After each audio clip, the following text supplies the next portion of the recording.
साथियों, supreme court से बहुत बड़ी जानकारी आई है। अस्थायी संविदा दैनिक वेतनभोगी कर्मचारियों को लेकर सुप्रीम कोर्ट ने बहुत बड़ा ऐतिहासिक फैसला सुनाया है। सबसे बड़ी बात, आप लोग हमेशा कहते हैं कि सुप्रीम कोर्ट का आदेश दिखाइए, तो आज हम आपको सुप्रीम कोर्ट का वो पूरा आदेश दिखाने वाले हैं।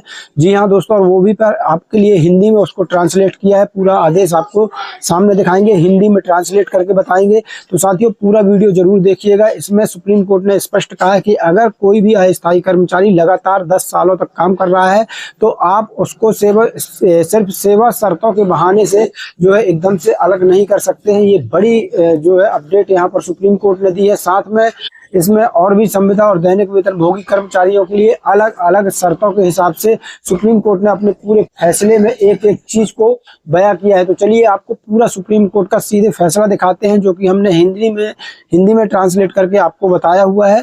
तो वीडियो की तरफ चलते हैं। उसके पहले एक छोटा सा अनुरोध है, वीडियो को लाइक ज्यादा से ज्यादा शेयर कर दीजिए ताकि ये वीडियो हमारे सभी कर्मचारी भाइयों तक पहुंच सके। अगर चैनल को नहीं किया सब्सक्राइब तो सब्सक्राइब कर लेना, पेज को फॉलो कर लेना ताकि हर नई अपडेट आपको मिलती रहे। सीधे चलते हैं हम सुप्रीम कोर्ट के उस फैसले की तरफ, उस फैसले की कॉपी की तरफ। साथियों, यहाँ पर जो आप ये देख पा रहे हैं, सुप्रीम कोर्ट का आदेश देख पा रहे हैं। सभी लोग कहते थे कि सुप्रीम कोर्ट का सीधे आदेश दिखाइए, तो ये सुप्रीम कोर्ट का आदेश मैं आपको दिखा रहा हूँ। आपको बता दें, सुप्रीम कोर्ट का आदेश है, इसलिए पूरे देश के आउटसोर्स, ठेका कर्मचारी, संविदा, दैनिक वेतनभोगी कर्मचारी, पूरे देश के सभी अस्थायी कर्मचारियों के लिए ये जो है काम करेगा और पूरे देश के अस्थायी कर्मचारियों को इसका लाभ मिलेगा। तो आप किसी भी राज्य के हों, किसी भी स्टेट के हों, उससे कोई फर्क नहीं पड़ रहा, क्योंकि ये आदेश जो है सीधा सुप्रीम कोर्ट का है। तो चलिए आपको बता दें, ये सुप्रीम कोर्ट का आदेश है। यहाँ पर आप ऊपर देख भी पा रहे होंगे कि in the supreme court of India, लेकिन ये पूरा आदेश इंग्लिश में है। हमने आपकी सुविधा के लिए इसको हिंदी में ट्रांसलेट जो है किया है, आपको हिंदी में बताएंगे। यहाँ पर आपको डेट भी दिखाएंगे कि ये अभी का लेटेस्ट आदेश है। तो चलिए आपको बता दें, यहाँ पर देखिए इसके लास्ट पैराग्राफ में डेट डली हुई है, जो मैं आपको यहाँ दिखाने का काम कर रहा हूँ। यहाँ पर देखिए, यहाँ पर डेट देख सकते हैं, न्यू दिल्ली 30 जनवरी 2026। ये बिल्कुल लेटेस्ट आदेश हम आपको बता रहे हैं। हिंदी में भी आपको पूरा आदेश बताएंगे। तो चलिए आपको हिंदी में ट्रांसलेट करके इस आदेश को दिखाते हैं। तो साथियों, यहाँ पर देखिए हमने पूरे आदेश को हिंदी में ट्रांसलेट किया है। यहाँ पर देख सकते हैं, भारत के सर्वोच्च न्यायालय सिविल अपीली क्षेत्र अधिकार। यहाँ पर साथियों अपीलकर्ताओं और वकीलों के यहाँ पर नाम दिए गए हैं। यहाँ पर देख सकते हैं, यहाँ पर पूरी तरह से। तो यहाँ पर देखिए, अगर यहाँ से हम आपको पढ़कर दिखाएं आदेश, तो यहाँ देखिए ये अपील है झारखंड उच्च न्यायालय रांची। ये किसी भी राज्य का नाम अगर लिखा हो तो ये मत समझिएगा कि सिर्फ उस राज्य के लिए है, पूरे देश के लिए ये काम करने वाला है। तो यहाँ देख लीजिए, झारखंड उच्च न्यायालय रांची द्वारा दिनांक 17 सितंबर 2024, 15 अक्टूबर 2024 और 2 दिसंबर 2024 को लेटर पेटेंट अपील संख्या में पारित निर्णयों के विरुद्ध है, जिनके द्वारा डिवीजन बेंच ने अपीलकर्ता कर्मचारियों द्वारा दायर की गई अंतर न्यायालय अपीलों को खारिज कर दिया है और परिणाम स्वरूप विद्यमान एकल न्यायाधीश द्वारा दिनांक 14 मई 2024 को पारित सामान्य निर्णय की पुष्टि की, जिसमें अपीलकर्ताओं द्वारा दायर 3 रिट याचिकाओं को खारिज कर दिया गया। यहाँ पर देखिए, यहाँ पर साथियों मैं आपको इसका मेन पॉइंट जो है वो बताने का काम करूंगा, क्योंकि आदेश बहुत बड़ा है। अगर पूरा आदेश पढ़ूंगा तो बहुत ज्यादा जो है समय लग जाएगा, वीडियो बहुत लंबा हो जाएगा।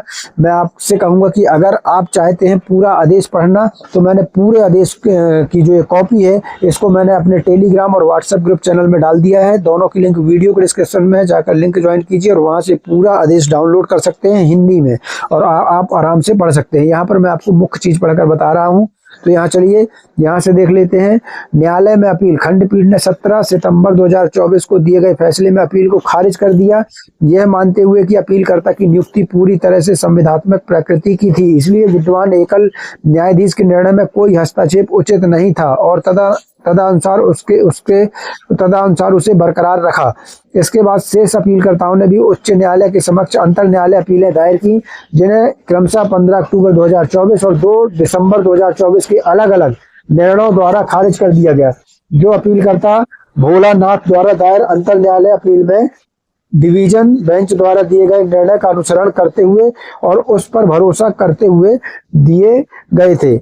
यहाँ पर देखिए, इससे व्यथित होकर अपीलकर्ताओं ने उच्च न्यायालय द्वारा पारित अपने अपने विवादित निर्णयों और आदेशों को चुनौती देते हुए इस न्यायालय के समक्ष ये अपीलें दायर की है। अपीलकर्ताओं की ओर से क्या प्रस्तुत किया गया है, यहाँ पर देख लीजिए। अपीलकर्ताओं की ओर से क्या प्रस्तुत किया गया है। अपीलकर्ताओं की ओर से उपस्थिति विद्वान वरिष्ठ अधिवक्ता श्री के परमेश्वर ने उच्च न्यायालय के सर्वसम्मत निर्णयों को जोरदार ढंग से चुनौती देते हुए अन्य बातों के साथ साथ निम्नलिखित तर्क दिए।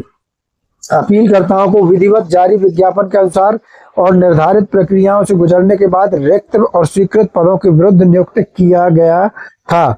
यहाँ पर आगे देखिए, चयन प्रक्रिया में रोस्टर क्लियरेंस भी शामिल है। सेवा में शामिल होने पर अपीलकर्ताओं को नियमित कर्मचारियों पर लागू होने वाले स्थानांतरण, पोस्टिंग और अन्य सेवा संबंधी परिवर्तनों का सामना करना पड़ा। अपीलकर्ताओं ने बिना किसी रुकावट के निरंतर सेवा प्रदान की और उनके विरुद्ध कोई प्रतिकूल सामग्री रिकॉर्ड में नहीं है।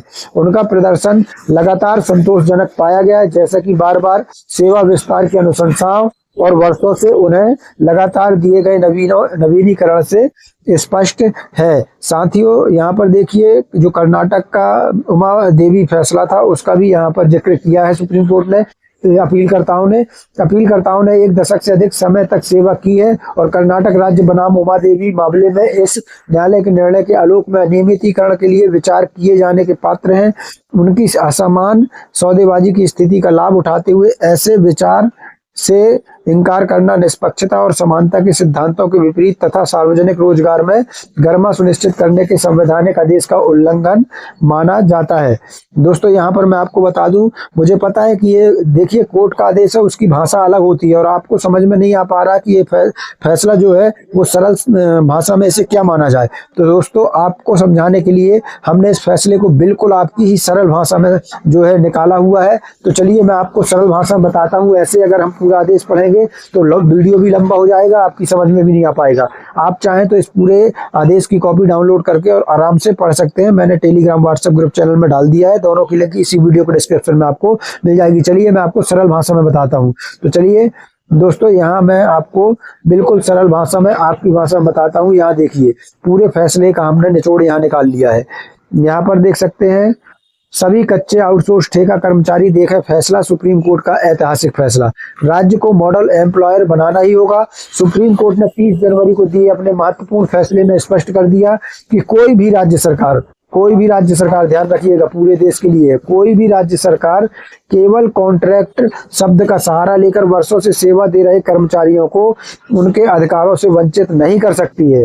न्यायालय ने कहा कि जब किसी कर्मचारी को बार बार, यहाँ देख लीजिए, जब किसी कर्मचारी को बार बार सालाना एक्सटेंशन दिया जाता है और उसकी सेवाएं लंबे समय तक ली जाती हैं, तो उसके मन में यह वैध उम्मीद पैदा होती है कि भविष्य में उसे स्थायी किया जाएगा। ये सुप्रीम कोर्ट का कहना है कि जब कोई भी कर्मचारी लंबे समय तक अपनी सेवाएं ईमानदारी से देता है, उसका प्रदर्शन अच्छा रहता है, तो उसके मन में ये उम्मीद होती है कि भविष्य में उसको स्थायी किया जाएगा। ये कहना है सुप्रीम कोर्ट का।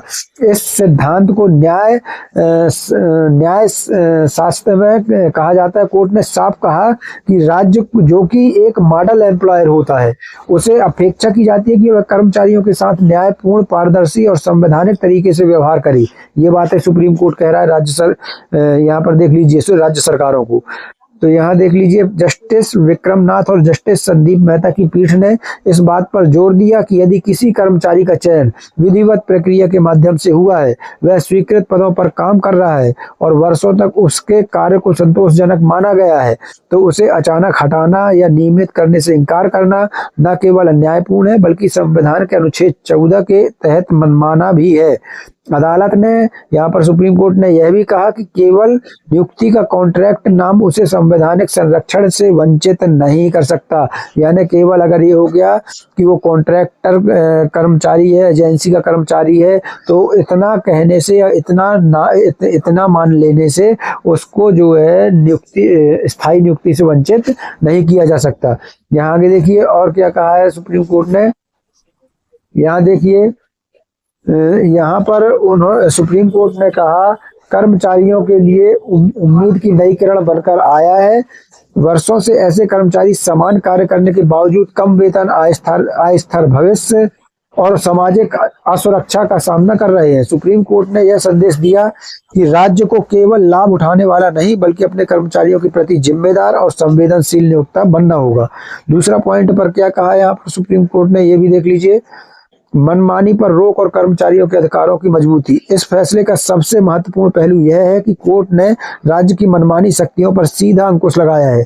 पीठ ने कहा कि यदि सरकार ने किसी कर्मचारी की सेवाओं का 1 दशक से अधिक समय तक लाभ उठाया है तो वह बिना ठोस कारण और स्पष्ट नीति के केवल औपचारिक अनुबंध की शर्तों का सहारा लेकर उसकी सेवा समाप्त नहीं कर सकती। ऐसा करना न केवल अन्यायपूर्ण है बल्कि यह राज्य के मॉडल एम्प्लॉयर होने की अवधारणा के विपरीत भी है। यहाँ पर देखिए कोर्ट ने यह भी माना, यहाँ देखिए बहुत महत्वपूर्ण पॉइंट है, यहाँ पर सुप्रीम कोर्ट ने यह भी माना है कि लगातार एक्सटेंशन और संतोषजनक प्रदर्शन के आधार पर कर्मचारी को यह वैध उम्मीद होती है कि उसका भविष्य सुरक्षित किया जाएगा। यदि सरकार इस उम्मीद को तोड़ती है तो यह संविधान की समानता के अधिकार यानी अनुच्छेद 14 का उल्लंघन माना जाएगा। यह फैसला प्रशासनिक पारदर्शिता, निष्पक्षता और मानव गरिमा की रक्षा की दिशा में एक मजबूत कदम है। आगे देखिए क्या कुछ सुप्रीम कोर्ट ने कहा है। इस निर्णय से अब राज्यों पर यह नैतिक और कानूनी दबाव बढ़ेगा कि वे वर्षों से काम कर रहे संविदा कर्मचारियों के लिए ठोस रेगुलराइजेशन नीति बनाए। यह केवल नौकरी का सवाल नहीं बल्कि सामाजिक न्याय, आर्थिक सुरक्षा और सम्मान के अधिकार का भी प्रश्न है। सुप्रीम कोर्ट का यह फैसला एक बार फिर यह सिद्ध करता है कि लोकतंत्र में कानून ही सबसे बड़ा संरक्षक है और कोई भी सरकार संविधान से ऊपर नहीं हो सकती है।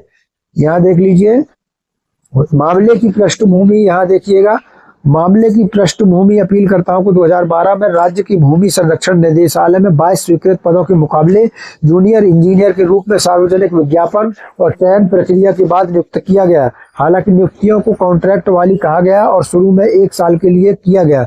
इंजीनियरों को 10 साल से अधिक समय तक बार बार एक्सटेंशन दिया गया और उनका प्रदर्शन लगातार संतोषजनक जो है वो पाया गया। यहाँ देखिए अपीलकर्ताओं की नियुक्ति पत्रों में उन्हें अस्थायी और कॉन्ट्रैक्ट वाला बताया गया, जिसमें स्पष्ट रूप से रेगुलराइजेशन के किसी भी दायित्व से इंकार किया गया। इस लेवल के बावजूद उन्होंने 1 दशक से अधिक समय तक सभी नियमित कर्तव्यों का पालन किया और संतोषजनक प्रदर्शन के आधार पर समय समय पर एक्सटेंशन प्राप्त किया। 2023 में राज्य ने मौजूदा एक्सटेंशन को आखिरी घोषित कर दिया और उनकी सेवा खत्म कर दी। झारखंड हाई कोर्ट ने, यहाँ पर देखिए झारखंड हाई कोर्ट ने उनकी चुनौती को यह फैसला सुनाते हुए खारिज कर दिया कि कॉन्ट्रैक्ट कर्मचारियों को रेगुलराइजेशन का कोई कानूनी अधिकार नहीं है, जिसके बाद सुप्रीम कोर्ट में अपील की गई। यानी झारखंड न्यायालय ने जो है पहले अपीलकर्ताओं की याचिका खारिज कर दी, जिसके बाद अपीलकर्ता सुप्रीम कोर्ट पहुंच गए और वहां पर जिसके बाद सुप्रीम कोर्ट सुप्रीम कोर्ट में अपील की गई। विवादित फैसला रद्द करते हुए जस्टिस मेहता द्वारा लिखे गए फैसले में राज्य की आलोचना की गई कि उसने 10 साल तक कर्मचारियों की मेहनत का फायदा उठाया और फिर कॉन्ट्रैक्ट के नाम पर उन्हें हटा दिया। कोर्ट ने कहा राज्य को अपने कर्मचारियों का शोषण करने या उनकी कमजोरी, लाचारी या असमान मोलभाव की स्थिति का फायदा उठाने की इजाजत नहीं दी जा सकती। कोर्ट ने आगे कहा जहां कर्मचारियों ने काफी समय तक कॉन्ट्रैक्ट पदों पर अपनी ड्यूटी निभाई, जैसा कि इस मामले में है, यह स्वाभाविक है कि एक वैध उम्मीद पैदा होती है कि राज्य किसी न किसी स्तर पर उनकी लंबी और लगातार सेवा को पहचानेगा। इसी विश्वास के कारण जिसे एग्जीक्यूटिव द्वारा दिए गए बार बार के एक्सटेंशन से बल मिला। ऐसे कर्मचारी, यहाँ देख लीजिए, ऐसे कर्मचारी सेवा में बने रहते हैं और अपने काम के कॉन्ट्रैक्ट नेचर के बावजूद वैकल्पिक रोजगार की तलाश नहीं करते। कोर्ट ने दोहराया कि स्टेट ऑफ कर्नाटक बनाम उमा देवी यानी 4SCC1 में तय किया गया कि अनुपात की वैध अपेक्षा का सिद्धांत आमतौर पर उन लोगों पर लागू नहीं होता जिनकी नियुक्तियां अस्थायी, कैजुअल या कॉन्ट्रैक्ट वाली होती है। यह केवल उन अस्थायी, कॉन्ट्रैक्ट वाले कैजुअल कर्मचारियों पर लागू होता है जिनकी, यहाँ देख लीजिए, जिनकी नियुक्ति मौजूदा नियमों के अनुसार उचित चयन प्रक्रिया के बिना हुई। नतीजतन जहां ऐसी नियुक्ति उचित और कानूनी चयन प्रक्रिया का पालन करने के बाद की जाती है, वहां कानून में ऐसा कोई पूर्ण प्रतिबंध नहीं होता जो ऐसे कर्मचारियों को वैध अपेक्षा के सिद्धांत का हवाला देने से रोके। नियमितीकरण को रोकने वाले कॉन्ट्रैक्ट की शर्तों पर राज्य की निर्भरता खारिज करते हुए कोर्ट ने कहा कि ऐसी शर्तों को स्वीकार करना मौलिक अधिकारों का त्याग नहीं माना जाएगा। इसने इस बात पर जोर देने के लिए पिछले फैसलों का हवाला दिया कि असमान मोलभाव की शक्ति वाली स्थितियों में थोपे गए अनुचित कॉन्ट्रैक्ट के क्लाज मनमानी राज्य कार्रवाई को संवैधानिक जांच से नहीं बचा सकते हैं। तो साथियों, आपको यहाँ पर मैं बता दूं, कुल मिलाकर सुप्रीम कोर्ट ने कर्मचारियों के पक्ष में पूरा फैसला सुनाया है। स्पष्ट कहा है कि अगर 10 साल से ज्यादा तक कोई अस्थायी कर्मचारी जो है लगातार सेवा दे रहा है तो आप उसे एकदम से नौकरी से नहीं हटा सकते हैं और वो नियमितीकरण का भी हकदार है। और यहाँ पर कोर्ट ने ये भी एक चीज स्पष्ट यहाँ पर कर दी है कि राज्य सरकारें बार बार कॉन्ट्रैक्ट के नाम पर या अस्थायी कर्मचारियों का हक न मारे। और इस पर साथियों एक बात बता दूं मैं, आप चाहे संविदा हो, आउटसोर्स हो, दैनिक वेतनभोगी हो, किसी भी प्रकार के अस्थायी कर्मचारी हो, सुप्रीम कोर्ट के इस फैसले का जो है फायदा सभी कर्मचारियों को मिलेगा। लेकिन फायदा लेने के लिए आपको अगर आपके साथ भी ऐसा हो रहा है, आप 10 साल से ज्यादा की सेवा कर चुके हैं, आपको नौकरी से निकाला जा रहा है, तो इस फैसले का फायदा लेने के लिए आपको भी सुप्रीम कोर्ट में याचिका लगानी ही होगी, क्योंकि बिना याचिका लगाए आपको सीधा फायदा नहीं मिलने वाला है। तो आप कोर्ट में याचिका लगा सकते हैं और याचिका लगाने पर कोर्ट के इस फैसले को जो है बतौर उदाहरण के तौर पर पेश कर सकते हैं, जिससे आपकी निश्चित ही जीत होगी। तो अगर आपको भी फायदा लेना है तो आपको याचिका लगानी होगी, कोर्ट जाना होगा, लड़ाई लड़नी होगी।